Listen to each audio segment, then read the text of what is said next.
This season hasn't gone as planned for Gordon Ayton. He's been competing for almost 3 decades. Many years he has been a contender. But this season, an infestation of bugs has squashed his hopes of winning. My pumpkin started out great, but then I got the squash beetle. I've had the cucumber beetle before, but not the squash beetle.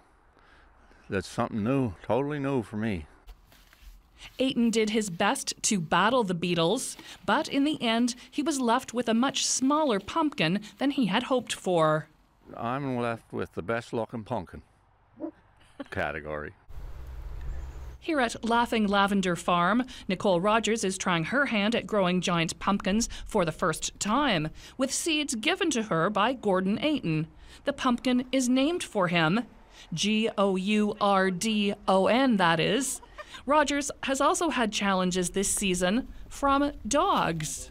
In mid-July, I was harvesting lavender and happened to look over to the pumpkin patch and saw them feasting on something.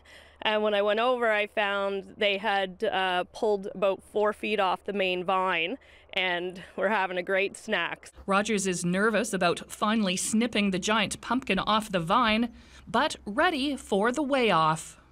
It's going to be exciting. It's my first year growing, and so it'll let me know how I did and what I need to do to beat next year.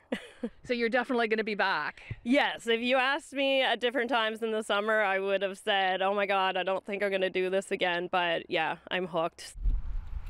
This may be the pumpkin to beat this year. Her name is Priscilla. Last year, Mark Tremere also thought he had a winner, but was disqualified. Down around where it meets the soil, I was compromised with some decaying and decomposition into the pumpkin, and as I investigated, it slowly made its way into the cavity. At that point, you're disqualified from the competition. The disqualified pumpkin weighed in at 1,240 pounds and would have been a winner. Tremere is hoping for better luck this year, aiming for a top 3 finish. As for Gordon Ayton, bugs, weeds, hot weather, too much rain, wind, and frost. Yep, that's got it. But you still do it. Yep, always next year.